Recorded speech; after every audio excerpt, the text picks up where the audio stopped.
Hello, Washam here, and welcome back to some more Higurashi When They Cry. Let's continue on to the next chapter. I had a restless night's sleep. I did nothing but turn over repeatedly during a night that seemed like it lasted for an eternity. Even then, I eventually fell asleep at some point, not realizing how high in the sky the sun had risen. I shook off the urge to go back to sleep. It was then I noticed that the phone was ringing. The time was almost 10:30 of the morning. It was clearly too late for a wake-up call. 赤坂さんですか。おはようございます。大石です。Waking up to the sound of Oishi's voice was a little too much of a shock. My delicate ears were ringing. But thanks to that shock, I was suddenly wide awake. どうも。おはようございます。ひょっとして今お目覚めですか。出張中とはいえ勤務時間には起きないといけませんよ。まったくです。以後、気をつけます。あなたの眠気をもう一つ覚ましてあげられるかもしれない話があります。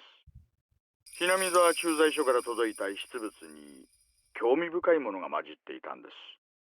Ooh. Now that's 遺失物 something. 詳しい話はこちらにいらっしゃってからにしましょう。お昼前に来れますか。いえ、すぐに伺います。Oishi already knew what my mission was. Since Oishi said it was something that would wake me up, it was hard to believe that it would be irrelevant to me. Honestly speaking, judging by the information from Satoru-san yesterday, knowing that my cover was already blown, I couldn't wander to and from Hinamizawa carelessly. In other words, my investigation was at an impasse. If there was some information that could put me back on the trail, that would be nothing less than a stroke of good fortune. Name tag or something? After vigorously washing my face, I pulled on my jacket and hailed a taxi, heading towards the Yokonomiya police station. おお、来た来た。天才ジャンシ様の到着だ。遅くなって申し訳ありません。で、一体何が出たんですか。With absolutely no intention of reminiscing about last night's mahjong game, I pressed him to get to the point. Oishi, anticipating they would act that way, cut to the chase without any resistance. 先ほども申し上げましたが、今朝ひなみ沢の駐在所から遺失物が届きました。Lost items that were turned over to the police box were sent to Okonomiya Station after paperwork was filled out. Oishi pulled out a plastic bag from a drawer and laid its labeled contents on the desk. 財布ですか。でしょうな。中には小銭はあってもお札はなかったもんなんで、スリが中身を抜いた後に捨ててったのかななんて思ったんですがね。最初は。I don't understand how this wallet, so far removed from Tokyo, could possibly be related to the kidnapping. If it had drawn Oishi's attention, it would have had to be something dramatic, like if the wallet belonged to the missing grandchild. That would be absurd. Like something that convenient would happen. If that was it, then there probably were initials written on the wallet, like the initials of Takeshi Inugai, the minister's grandson, T.I. Thinking like that, at this point I didn't suppose that this wallet was something that could get Oishi so excited. Oishi, after putting on a pair of disposable plastic gloves, handed me a pair of the same. I didn't feel that this wallet was such an important thing, so I had my doubts about whether there was any point in putting on gloves. However, I didn't want Oishi's intentions to go to waste, so I put them on. Oishi opened up the plastic bag and pulled it out, showing me the back. As I had imagined, there were initials engraved there. It was slightly more detailed than what I had thought, with Toshiki I marked on it. Oishi grinned at me with a look on his face that said, "See?" You can't confirm from that this belongs to Mrs. Grandson, I informed him calmly. This wallet was irrelevant. It was nothing more than Hoishi's overeagerness. First of all, there was absolutely no way in this distant locale his missing grandson's wallet would be found with such convenient timing. After all, the Onagafuchi Defense Alliance wasn't related to the case in the first place. So there was no way that this wallet belonged to the grandson. Yeah, well, I wanted to decide that was the case, even I didn't really know. Even though what should have been a top secret case was leaked before I'd even been dispatched. In this situation, how could I say this was definitely unrelated? Would it be more prudent to pay more attention to this wallet? It had only been a couple of days since I arrived in Hinuizawa. But in those couple of days, due to a number of remarkable events, my nerves might have become just a little frayed. Shaking my head slightly, I cleared it of unnecessary thoughts. Oishi opened the wallet zipper, revealing the contents. Inside was small change and a number of crumpled receipts. Oishi, from that jumble, pulled out a folded card. Seeing that, my heart stopped for a moment. It was a card from a dental examination. The name, Toshiki Inugai, and the age, a perfect match. The dentist's location was in Tokyo. There was no need to explain any further. How far was it from Tokyo to Hinuizawa? It was far enough that taking the bullet train and some cars would still take several hours. Why would a wallet with a dental examination card from Tokyo inside show up in Hinuizawa? Could it belong to a tourist who came from Tokyo? Or maybe a villager on vacation to Tokyo just happened to pay a visit to the dentist? No, it had to have fallen into somebody's bag by accident. In my mind, I desperately struggled to find a possible excuse as to why this wallet didn't belong to Toshiki Inugai. It was as if it just wouldn't do for this wallet to belong to him. However, weeding out any possibility for error one by one, the haze surrounding the wallet in front of me faded, gradually letting it come into clear focus.ね?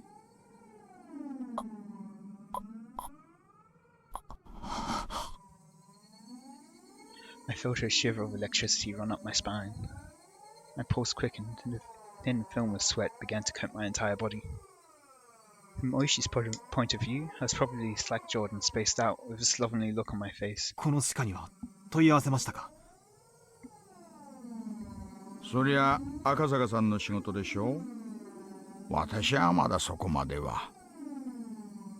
この財布はいつ頃のものでしょうね。拾ったのは村人です。昨日のことだそうで。じゃなくて、この財布はいつ頃落ちたものでしょうね。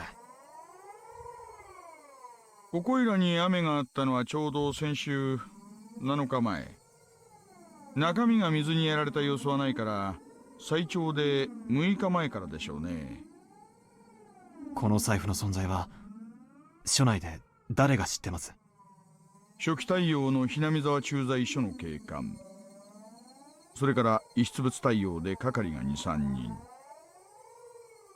あとは私とあなた。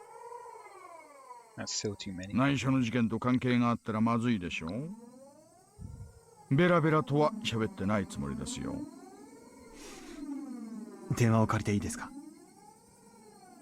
どうぞどうぞ。外線は0発信から。I dialed the phone number inscribed on the examination card. I could hear my pulse pounding inside my head. Could there possibly be something so absurd? The addresses on the receipts and cards inside the wallet were all from around the area where the grandson lived. The name on the examination card was also a match. The time we'd deduced that the wallet had been left behind also matched up with the timeline of the kidnapping. Of course, it was possible I could just laugh it off as a big pile of coincidences. There wasn't any strong evidence. Rather than all this circumstantial proof, the contents of the wallet, of the phone call I was about to make, would have much greater meaning. はい、お待たせしました。中川歯科です。どうも。こちらは沖宮署です。実は、お財布の落とし物がありまして、所有者の連絡先を探しております。ご協力をいただいてもよろしいでしょうか。お財布の中に、そちら様の診察カードが入っておりまして。ええ。氏名は、犬飼俊樹くんです。カードの番号を申し上げますので、電話番号をお調べいただいてもよろしいでしょうか。ええ。ありがとうございます。お願いできますか。Still holding the receiver, I pulled out a notebook from my breast pocket with my free hand. I opened it up to the page with the grandson's address and phone number recorded on it. どうもすみません。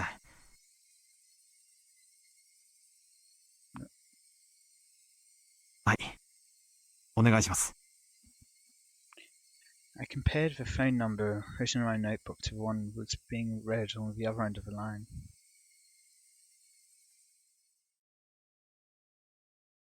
During that process, I spun around to look behind me uneasily.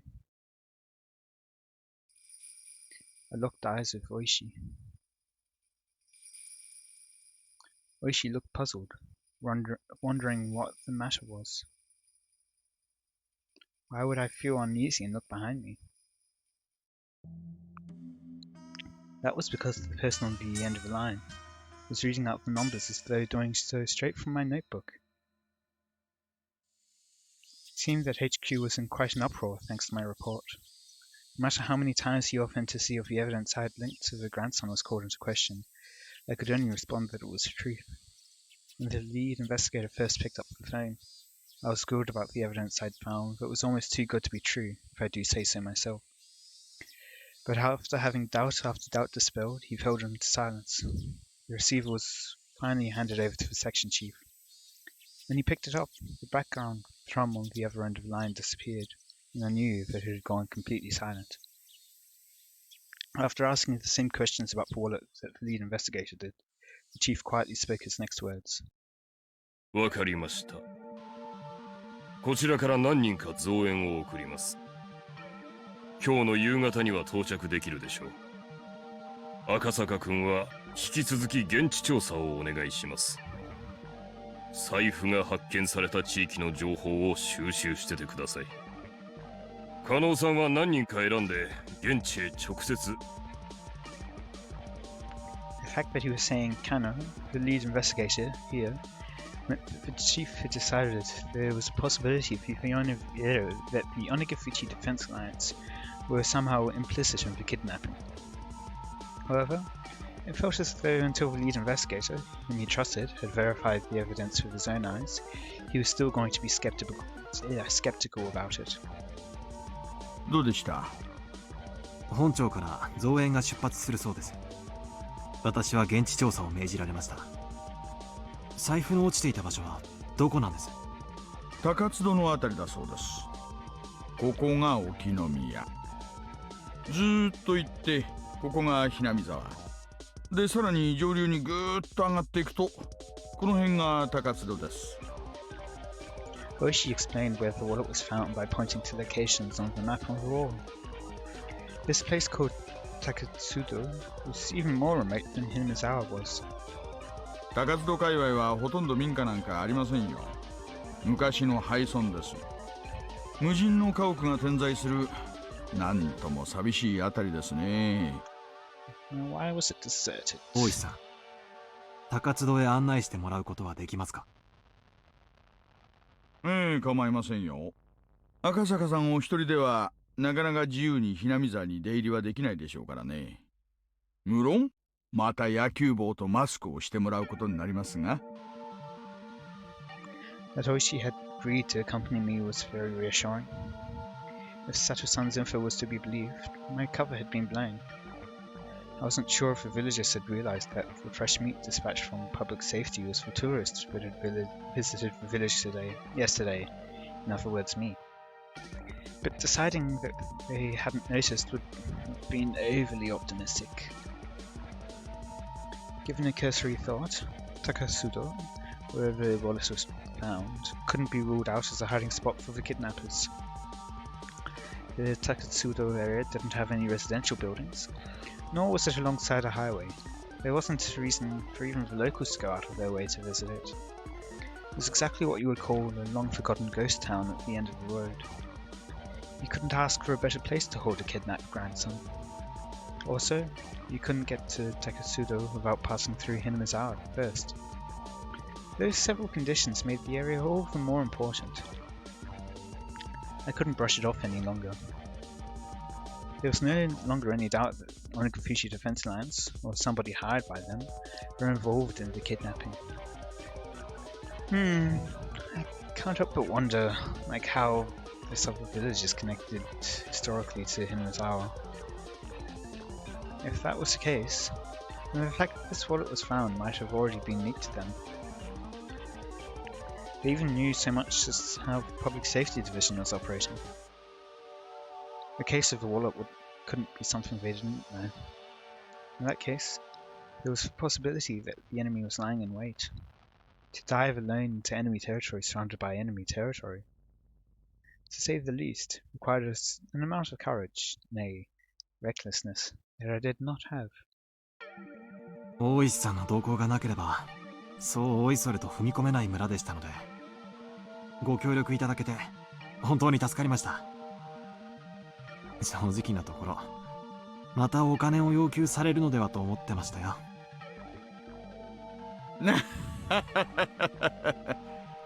それは正直を言えば、ひなみ沢なんか好き好んで行きたがないですからね。運賃でも弾んでもらいたい気分ですが。でも、一緒に卓を囲んだ友人の頼みとあれば、断るわけにはいきませんしね。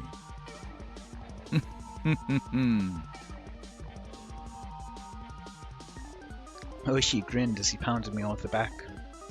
It struck me that he didn't just want to jump ship rather than having any sort of sense of duty towards this job.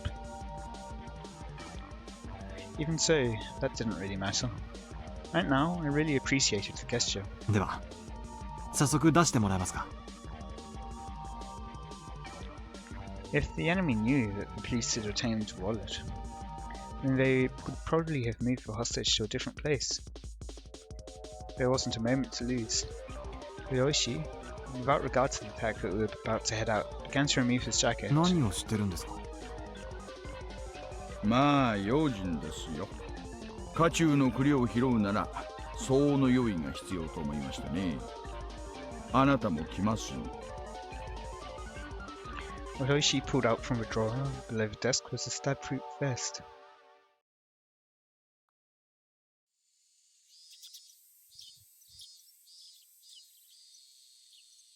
His name was Toshiki Inugai, the grandson of the Minister of Construction, Inugai.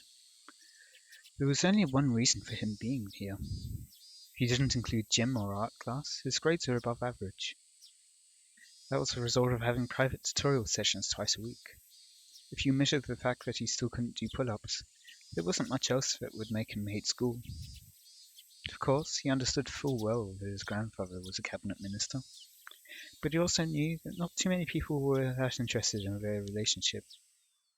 He didn't like to go out of his way to bring up his grandfather or call him the Minister of Construction. And finally, he at least tried to know a little more about what kind of work the Minister of Construction did than your average Joe. What that entailed was that when you tried your best to make life better for the masses, sometimes you made a few enemies. He knew that all too well from the time he'd spent as class representative. His grandfather had many enemies. He knew that he might possibly catch some of that fallout, so he had to be twice as cautious.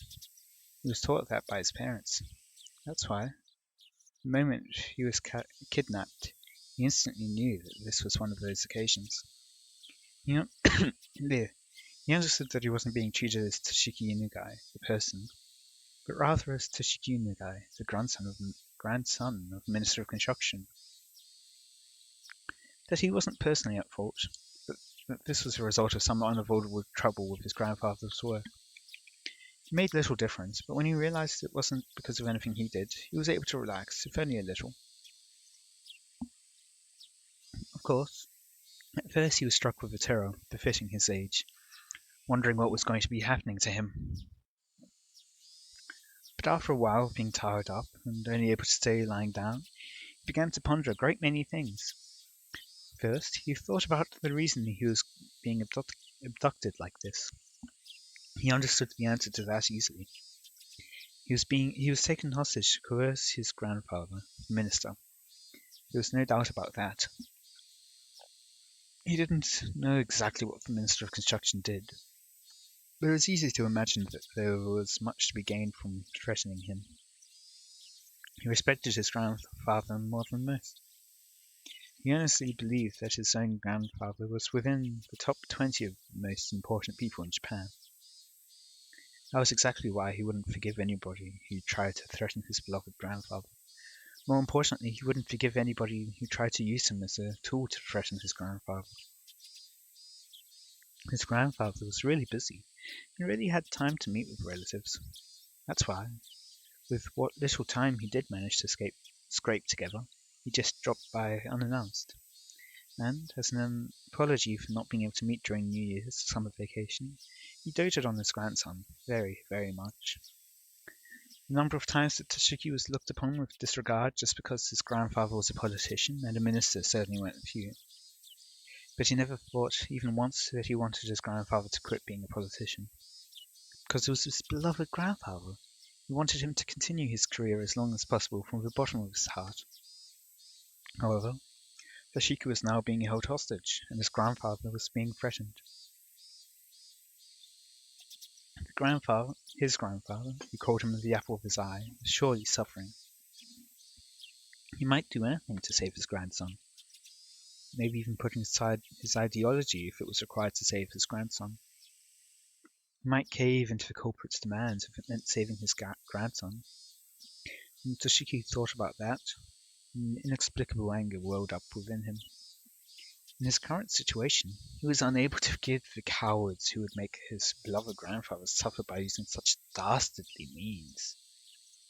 That feeling swelled up inside of him, displacing the fear. What he thought of at first was something any boy would imagine. Get out of these bonds, beat up the bad guys, then hand them over to the police. Images of all the brave heroes from all the manga he read passed through the back of his mind. In his imaginary scenario, he slipped his bonds easily, floating like a butterfly to evade his captors, then stinging like a bee to bring them all down. In the end, it was nothing more than his silly little fantasy, but with his vision obstructed and unable to see anything, it was something that he could get to more than any anime at the moment. In actuality, he was enjoying these little scenarios in his head for a long period of time he was tied up. His captors hadn't really done anything to him that they would feel sorry for. Well, I mean, apart from kidnapping him at all. But okay.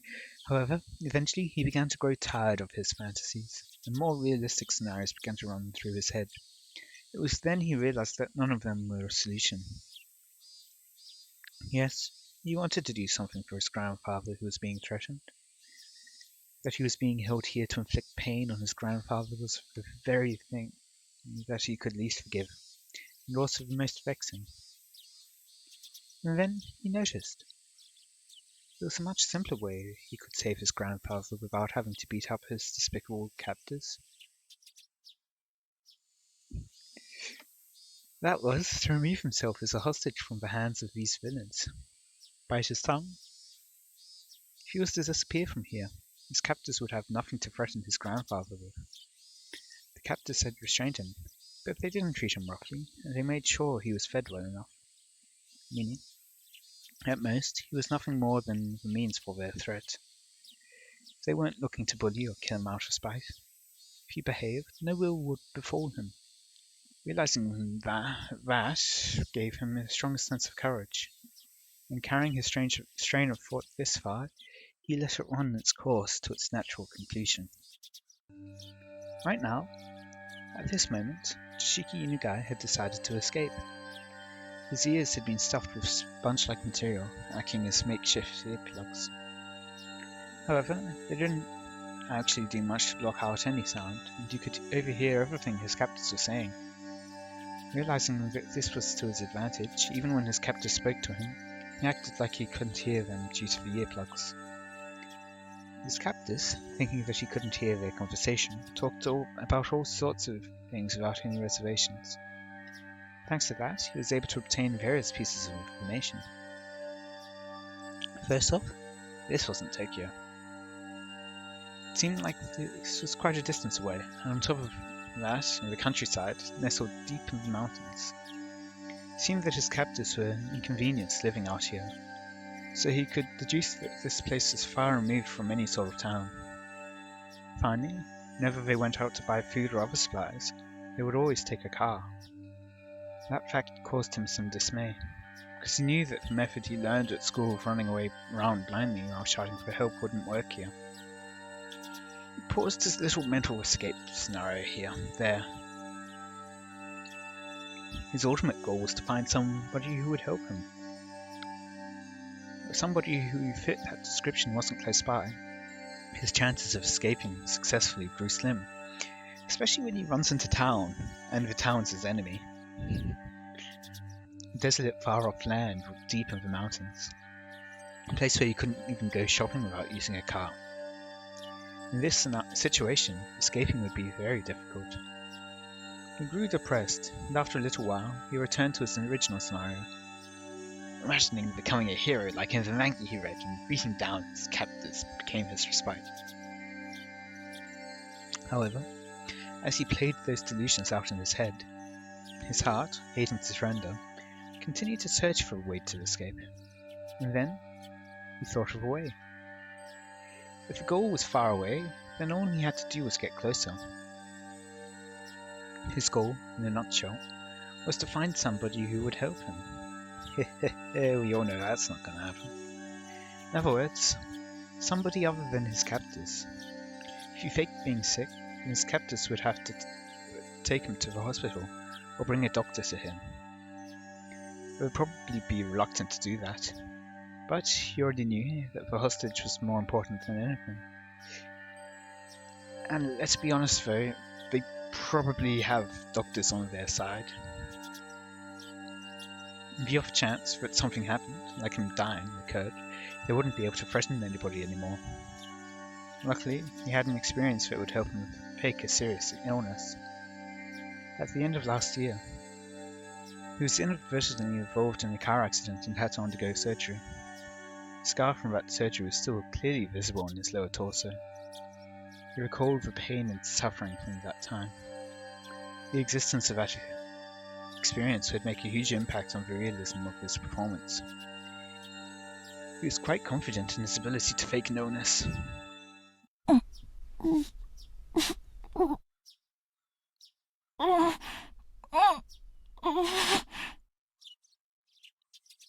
His captors at first took that as a sign he needed to use the washroom. Untying only his arms, they tried to bring him there while he was still blindfolded.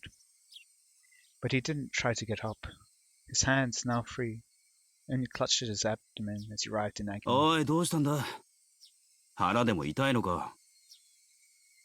He still had his earplugs in, so he had to pretend he didn't hear his captors asking the question. He was about to nod, so he hurriedly had to stop himself. どったんね。小僧が腹を押さえてるよ。腹痛かな。His captors looked down on his suffering form for a bit. One of them proposed a course of action, while another laid his doubts that Toshiki might be faking it. どったんね、坊主。腹痛むんかい？そいつ、耳を塞いでるから聞こえてないぜ。参ったんな。腹痛に効く薬なんかあらんね。薬局行って買ってくるか。腹痛って言ったっていろんな薬があるだろう。症状がわからないうちはいい加減な薬は買えないぜ。腹を押さえてるし、便秘やん。便秘薬でも買ってくれば収まるやんね。間違って飲んでも死なんしな。決めつけるなよ。盲腸とかかもしれないだろ俺のおじさんがさ、昔急になったことあってよ。あれはかなりビビったぜ。On the note of being pretty scary, let's end it here for today. I hope you all enjoyed. Let me know any feedback you have in the comments, and as always, see you next time. Until next time, rather, see ya.